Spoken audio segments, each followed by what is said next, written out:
Voilà, s'il nous arrive de faire parfois des mauvais choix dans la vie, on a parfois aussi des bonnes idées. Alors un jour on pense, on dit tiens, mes anciens collègues de travail, ou quelqu'un dira mes anciens de la classe de tel collège, maintenant que les années ont passé, on pourrait s'inviter puis faire un bon repas. Et puis on a aussi ces idées pour la famille. Tiens, il y a longtemps qu'on n'a pas réuni toute la famille, alors on va faire un bon repas de famille. Alors voilà, on écrit du courrier, et puis la famille arrive, il y en a qui ont fait 500 km, d'autres 600, ils sont venus de loin.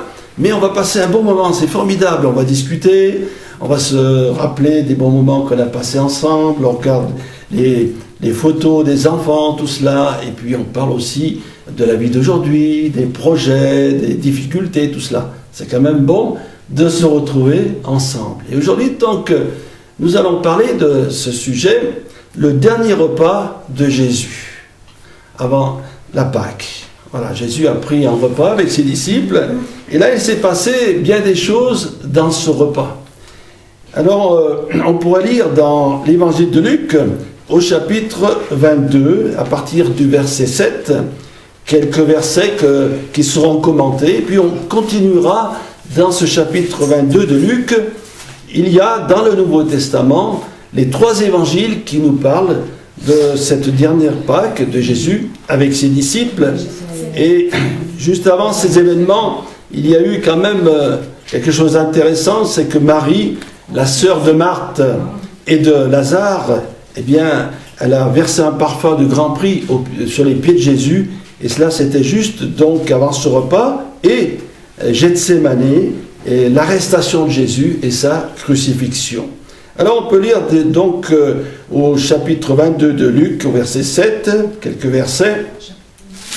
Le jour des pains sans levain, où l'on devait immoler la Pâque, arriva. Et Jésus envoya Pierre et Jean en disant « Allez nous préparer la Pâque, afin que nous la mangions. » Ils lui dirent « Où veux-tu que nous la préparions ?» Il leur répondit « Voici, car vous serez entrés dans la ville, vous rencontrerez un homme portant une cruche d'eau, suivez-le dans la maison où il entrera. Et vous direz au maître de la maison, le maître te dit, où est le lieu où je mangerai la Pâque avec mes disciples? Et il vous le montrera, une grande chambre haute meublée. C'est là que vous préparerez la Pâque. Ils partirent et trouvèrent les choses comme il leur avait dit, et ils préparèrent la Pâque. Voilà, on continuera tout à l'heure, verset 14. Donc déjà, première chose importante, Jésus donne l'ordre à Pierre et à Jean d'aller dans la ville, parce qu'ils n'étaient pas dans la ville, ils vont marcher peut-être quelques heures pour entrer dans la ville, et là, ils trouveraient un homme qui a une cruche, et il va les conduire donc au maître, qui va leur prêter donc cette chambre haute, afin qu'il prépare cette Pâque. Alors, déjà, ce qui est étonnant, c'est, on peut dire, comment Jésus voit les choses de loin. Il voit les circonstances qui vont se passer. Lui, Jésus, il a dit cette chose, et c'est quand même étonnant, parce qu'on s'imagine, Pierre et Jean, ils arrivent dans une ville, il y a plein de monde, et dès qu'ils vont arriver, ils vont tomber sur cet homme qui a cette cruche d'eau, ils vont le suivre, et exactement ce que Jésus a dit, c'est réalisé. C'est formidable. Ce qui veut nous dire que le Seigneur est maître des circonstances. Il connaît toutes les circonstances, et à la seconde près, eh bien, tout ce que le Seigneur a dit, c'est réalisé. Formidable. Et là, Jésus, il était à ce moment-là en chair. Mais maintenant, Jésus, il est dans la gloire. Donc, il a encore plus, peut dire, de préscience, il a encore plus, il voit plus les choses. Et il peut, puisqu'il a fait ça pour ses disciples, conduire notre vie. On s'est rendu compte, il y a des fois, qu'on est dans une situation où Dieu avait tout préparé. Là, récemment, j'allais voir un chrétien qui était sur son lieu de travail, et en même temps que je suis arrivé, eh bien, d'autres chrétiennes sont arrivés exactement au même moment. Il y en a qui venaient de loin, il y en a un qui travaillait, qui n'avait pas beaucoup de temps, il est passé, on s'est tous retrouvés ensemble, sans qu'on se soit mis d'accord. C'est le Seigneur qui a préparé tout ça. Et même lorsque parfois on est étonné que Dieu met sur notre route quelqu'un qui cherche Dieu.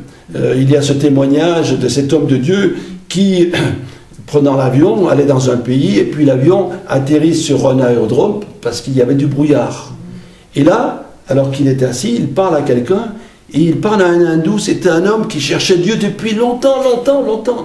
Il a fallu qu'il y ait ce brouillard, que l'avion soit arrêté, que ce pasteur soit là, pour qu'il puisse parler à cet homme. Et c'est Dieu qui avait dirigé tout cela. Et combien c'est beau de savoir que Dieu dirige notre vie. Parfois, c'est nous qu'on ne sait pas comprendre tellement ses plans, ou alors qu'on n'est pas attentif, qu'on ne cherche pas la volonté de Dieu, et pour ça, bien, il faut se mettre devant le Seigneur chaque jour et chercher sa face. La prière de Jésus, que ta volonté soit faite sur la terre comme au ciel. Et si nous arrivons à saisir cette volonté de Dieu, si on est dans les voies du Seigneur, eh bien, il se passe des choses formidables. Gloire à Dieu, parce que c'est Dieu qui a tout préparé. Et puis aussi, ce récit nous montre quelque chose. C'est que le Seigneur pourvoit aux besoins. Jésus n'avait pas d'argent, vous le savez bien. C'était Judas qui avait la bourse.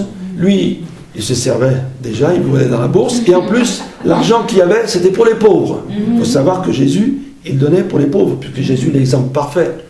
Et quand il a envoyé ses premiers disciples, il les a envoyés 2 par 2. Il leur a dit, bon, allez annoncer la bonne nouvelle. Et puis, ne prenez pas d'argent, ne prenez pas, je crois, de souliers, ne prenez pas d'habits de rechange. Et croyez, en somme, que Dieu pourvoira. Et après, quand ils sont revenus, il dit, est-ce qu'il vous a manqué quoi que ce soit? Non.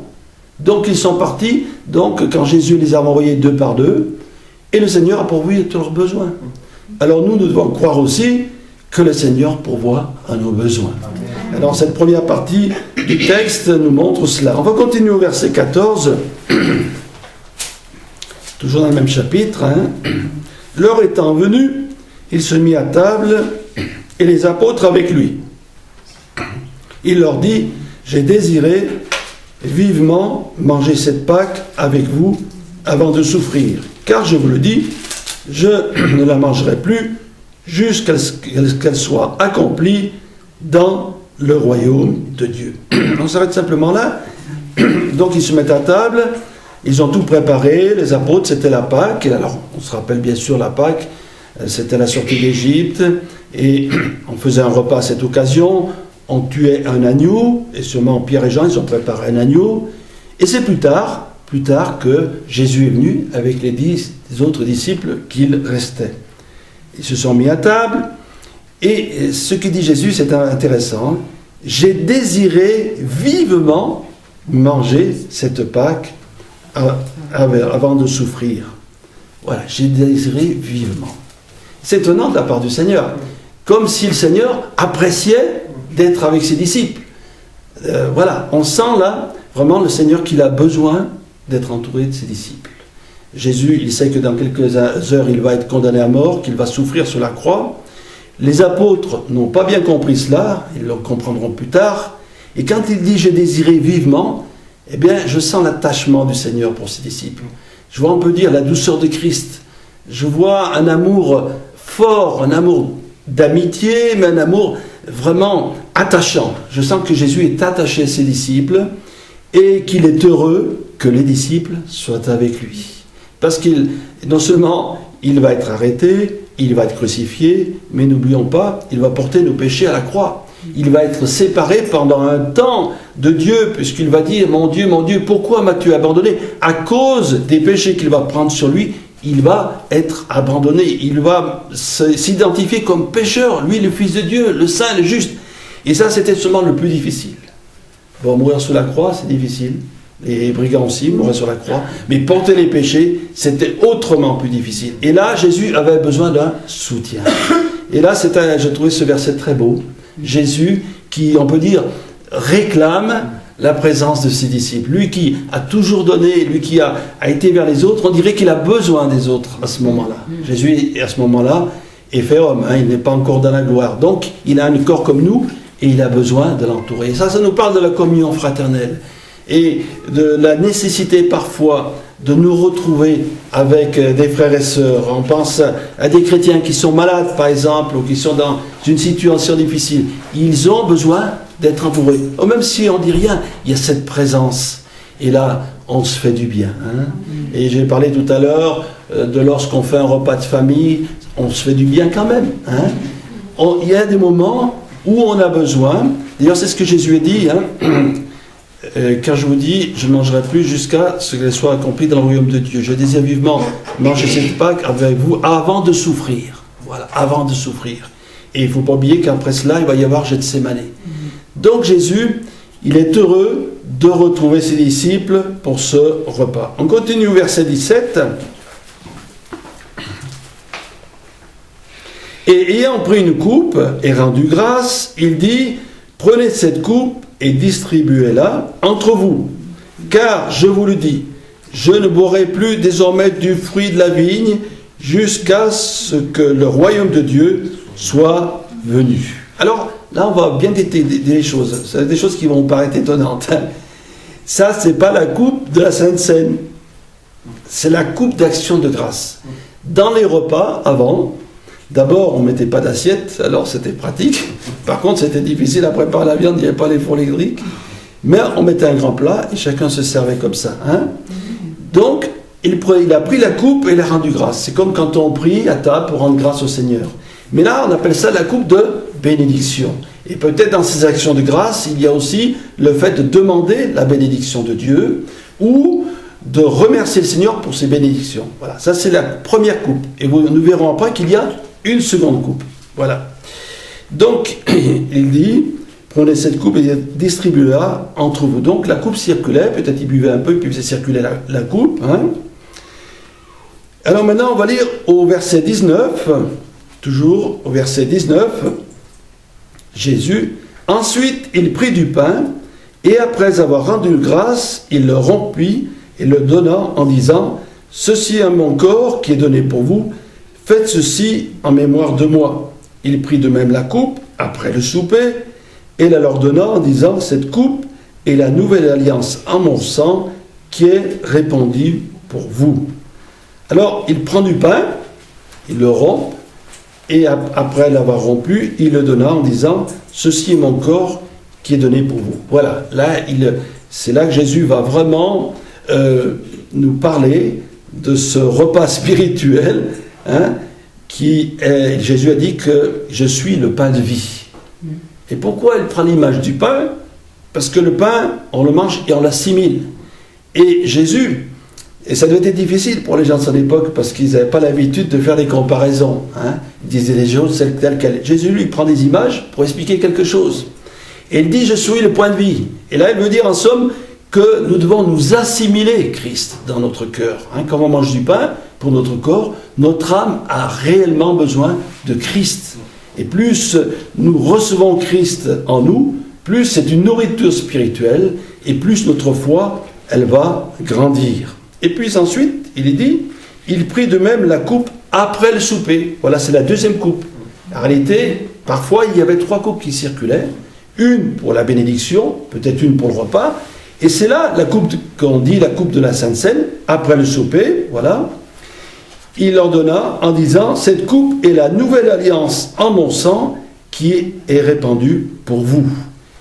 Et voilà, là il va aux disciples qui n'ont sûrement pas compris grand-chose, parler de la nouvelle alliance et de son sang. Alors la nouvelle alliance, c'est simple. La Bible, pour comprendre cela, il y a l'Ancien et le Nouveau Testament. Qu'est-ce que l'Ancien Testament? Eh bien, il nous parle de la loi de Moïse et de la loi que Dieu nous a donnée, hein, la loi de Moïse. Et le Nouveau Testament, on pourrait appeler ça la grâce. L'avenue de Jésus, l'évangile et la grâce. Donc, il parle de la nouvelle alliance, parce que quand Jésus, dans quelques heures, sera mort, eh bien la nouvelle alliance va commencer. La nouvelle alliance, c'est ce que Jésus est mort pour nos péchés. Et si avant, il fallait faire des sacrifices d'animaux qui couvraient le péché, Jésus, lui, il efface et il purifie. Voilà la différence. Jésus a accompli parfaitement la loi, et donc, cette coupe, eh bien, ça nous met dans cette nouvelle alliance, dans cette nouvelle dispensation. Maintenant, nous sommes sous la grâce. Alléluia. Amen. Et combien d'hommes de l'Ancien Testament attendaient ce moment? Ils savaient, par les prophéties, que Jésus allait mourir et prendre sur lui nos péchés. Jésus allait être l'agneau de Dieu qui ôte le péché du monde. Eh bien, dans quelques heures, là, Jésus va accomplir cette parole. Et ainsi, lorsque nous prenons le repas dans l'assemblée, eh bien, nous sommes dans cette nouvelle alliance et nous réalisons le sang versé à la croix pour nos péchés. Ce sang qui nous purifie de tout péché. Gloire à Dieu. Amen. Donc, voilà la Sainte Seine. Le mot Sainte Seine, vous savez ce que ça veut dire dans le texte original? Tout simple. Repas en commun. Donc, en réalité, lorsqu'on prend l'Église primitive et qu'on lit dans les Actes des Apôtres, cette Église naissante, il y a ce verset, je le lis, tout à fait au début de la Pentecôte, ils étaient chaque jour tous ensemble assidus dans le temple, et ils rompaient le pain dans les maisons et prenaient leur nourriture avec joie et simplicité de cœur. C'était au cours d'un repas. C'était au cours d'un repas, et ça s'est fait pendant des siècles, où il y avait la Sainte Seine. On a peut-être changé les habitudes, mais normalement, si on dit bien la parole, ça devait être au cours d'un repas. Alors, pourquoi au cours d'un repas? Parce qu'un repas, ça nous permet déjà d'avoir une intimité plus grande. Il faut connaître que le repas, c'est l'intimité. Hein? Et le repas, c'est aussi la communion. Même si ce n'est pas un repas chrétien, il y a une certaine, si on se réunit en famille, c'est une certaine communion, disons-le, humaine, voilà. Mais le repas que le Seigneur, c'est une communion fraternelle et spirituelle beaucoup plus grande. Parce que si on prenait un repas là maintenant ensemble, et qu'on prenait la Sainte Seine, qu'est-ce qui se passerait? On aurait une communion beaucoup plus grande. Pourquoi? Parce que tous, nous avons Jésus comme sauveur. Tous, nous avons le pardon des péchés. Tous, nous avons la vie éternelle. Et tout ça, ça nous unit en Christ. Alors, c'est déjà une communion fraternelle très importante. Mais c'est aussi une communion spirituelle. Non seulement nous sommes unis entre nous, mais nous sommes unis avec le Christ. Hein? Nous sommes unis par l'Esprit avec le Seigneur et ensemble. Et ça, c'est très fort. Et il faut essayer de comprendre aussi les contextes de l'Église primitive, qu'ils étaient persécutés, des millions de chrétiens sont morts martyrs, et ils avaient en plus besoin, beaucoup plus, d'être resserrés, d'avoir cet amour. Alors dans ce repas, on peut lire que Dieu révèle les choses. Il y a des fois que Dieu cache les choses. Voilà, il est patient. Il y a quelqu'un qui a une vie qui n'est pas droite devant Dieu. Dieu patiente, Dieu avertit. Hein? Et puis à un moment donné, il montre, il éclaire les choses. Il dit que les choses cachées, un jour sont révélées. Et là, dans ce repas, il y a des choses qui vont être révélées. On va voir ça. Hein? D'abord sur Judas. Alors on lit au verset 21, « Cependant, voici la main de celui qui me livre est avec moi à cette table. Le Fils de l'homme s'en va, selon ce qui est déterminé. Mais malheur à l'homme par qui il est livré. » Et ils commencèrent à se demander les uns les autres, « Qui est celui d'entre eux qui fait cela ?» Voilà. Pendant ce repas, eh bien, Judas, il va sortir, il va partir, il ne va plus participer à ce repas. Et si on l'avait lu avant le chapitre 22, on s'est aperçu que Judas, il avait vu les sacrificateurs et s'est mis d'accord pour livrer Jésus pour 30 pièces d'argent. Alors prenons le cas de Judas, voilà un disciple qui a vécu avec les autres, il a vu les miracles, il a été instruit quand le jeune homme riche est venu vers Jésus, et que Jésus lui dit, si tu veux entrer dans la vie éternelle, vends tout ce que tu as, donne-le aux pauvres. Il a vu aussi ce témoignage de Zachée. Zachée, qui lui, il volait dans la caisse, et il s'est repenti. Et puis Jésus lui a sûrement parlé à Judas. Donc, il y a eu la patience de Dieu. Dieu a été patient, et Judas aurait pu se convertir. Mais il n'a pas saisi l'occasion. Et qu'est-ce qui se passe quand on ne saisit pas l'occasion? Eh bien, c'est qu'on s'enfonce chaque jour davantage dans le péché. Et non seulement ça, mais il y a le fait que l'intelligence s'obscurcit, on ne comprend pas les choses. Exemple, Jésus, il a été livré pour 30 pièces d'argent. Mais s'il avait réfléchi 5 minutes, Judas, il a dit, mais qu'est-ce que c'est que 30 pièces d'argent? C'était le prix d'un esclave, ça ne valait pas la peine. Ensuite, s'il avait bien écouté Jésus, il aurait entendu que Jésus mourrait. Mais ça, les apôtres ne l'ont pas compris. La preuve, c'est quand Jésus est mort, Judas est mort et il s'est suicidé.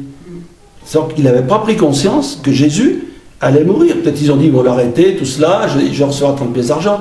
Donc, il a été aveuglé par l'argent.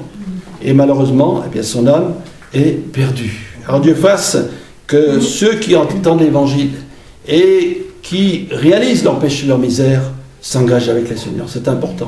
Parce que dans le péché, on n'est pas neutre, hein, on descend de plus en plus. Avec le Seigneur, on monte de plus en plus. Voilà. On s'élève de plus en plus. On continue la lecture. Voilà. On va voir aussi là des choses étonnantes. Au verset 24, il s'éleva aussi parmi les apôtres une contestation, lequel d'entre eux doit être le plus grand. Jésus leur dit, les rois des nations les maîtrisent, et ceux qui les dominent sont appelés bienfaiteurs. Qu'il n'en soit pas de même pour vous. Mais que le plus grand parmi vous soit comme le plus petit, et celui qui gouverne comme celui qui sert. Car quel est le plus grand? Celui qui est à table ou celui qui sert? N'est-ce pas celui qui est à table? Et moi, cependant, je suis au milieu de vous comme celui qui sert. Voilà, là aussi, quelque chose qui ressort. Jésus, il va bientôt être crucifié, il met les choses au point, hein, briefing. Hein. Et là, mais je ne sais pas si vous avez remarqué, le langage de Jésus, là, il est beaucoup moins tranchant. Hein. Il dit les choses, mais beaucoup moins tranchant, avec plus de douceur, on peut dire. Hein. Alors, ils ont commencé, toujours la même chose. On a vu au début du ministère de Jésus, la mère de Jacques et Jean voulait que ces deux enfants soient dans le royaume de Dieu à côté de Jésus. Ça commence. Et là, ça continue. 3 ans et demi après, ils n'ont rien compris. Pourtant, Jésus leur a lavé les pieds. Pour dire, voyez, si vous voulez servir, vous lavez les pieds. Voilà, je vous lave les pieds. Il leur a parlé de l'humilité. Ils ont été longs, hein. Mais là, on dirait que Jésus, il patiente, il dit les choses tranquillement, et il va expliquer. Voilà. Les rois qui gouvernent nos nations, pas tous, mais beaucoup, eh bien, ils se disent bienfaiteurs. Ils se présentent, je vais vous faire du bien dans votre pays. Mais arrêtez, c'est eux qui vont se faire du bien. Hein. Et ceux qui vont ramasser de l'argent, qui vont chercher la gloire et les richesses. Ils mentent. On est d'accord? Bon. Et ils veulent être servir. Mais non, celui qui est le plus grand dans le royaume de Dieu, c'est lui qui va servir. C'est lui qui va être un serviteur, une servante de l'Éternel. Jésus lui-même a montré l'exemple. Hein. Et ainsi, voilà une autre leçon. Et si Dieu permet que, par sa grâce, il nous donne de voir des grandes choses avec lui, ça arrive. Hein. Il y a des hommes et des femmes qui sont sur le champ de mission, il voit des centaines de gens qui se convertissent ou des milliers. Tant mieux, gloire à Dieu. S'il ne le permet pas, ça ne fait rien. Donc, que faut-il faire? Eh bien, dire, nous sommes ses serviteurs. Seigneur, tu m'as permis peut-être de voir ta gloire dans quelque chose, c'est toi qui as fait, ou j'ai rien vu du tout, mais je te sers avec joie parce que tu m'as sauvé. Quoi qu'il arrive, nous devons rester dans le rôle d'un serviteur, c'est-à-dire aider les autres, avoir de la compassion, s'intéresser à ce qu'ils ont besoin, c'est s'oublier soi-même. Voilà. Et là, Jésus nous laisse encore une leçon. On continue au verset 28. Verset 28. Vous êtes ceux qui avez persévéré avec moi dans mes épreuves. C'est pourquoi je dispose du royaume en votre faveur, comme mon Père en a disposé en ma faveur, afin que vous mangiez et que vous buviez à ma table dans mon royaume, et que vous soyez assis sur ces trônes pour juger les 12 tribus d'Israël. Ça peut paraître un peu difficile, mais déjà dans le contexte, les Juifs de l'époque, les disciples de Jésus et ceux de Jean-Baptiste, eux, ils ont dit, voilà, Moïse est venu, il a délivré le peuple du pharaon d'Égypte, Jésus est venu, il va nous délivrer des Romains, et puis il va faire son règne messianique. Voilà, hein, la prophétie qui concerne les 1000 ans où Jésus régnera sur la terre. Et eux, ils ont vu ça, mais ce n'était pas le moment. Ils n'ont pas compris qu'il y avait la croix. Mais là, Jésus, quand même, il va parler de ce royaume, et il va leur donner quelques encouragements, en disant ceci, je retrouve le texte, vous avez été de ceux qui avaient persévéré avec moi dans mes épreuves. C'est beau ce texte, hein? Jésus, il met ses disciples comme ayant participé à ces épreuves. Et ils ont participé à ces épreuves, parce que quand même suivre le Christ, c'était pas drôle. Hein? Il y avait les pharisiens, les hommes religieux qui faisaient des menaces. On était exclus de la synagogue. Il y avait la famille qui faisait des pressions sur les apôtres. C'est dangereux, etc., etc. C'est une secte, je ne sais pas quoi. Donc, Jésus a reconnu qu'ils avaient persévéré. Et nous, eh bien, persévérons aussi dans la foi. Hein. Et là, il leur promet Et on pourrait, pour mieux comprendre ce texte, lire aussi l'évangile de Jean, chapitre 14, qu'il dit qu'il va leur préparer une place dans le ciel. On voit que Jésus va s'occuper d'eux là. Hein.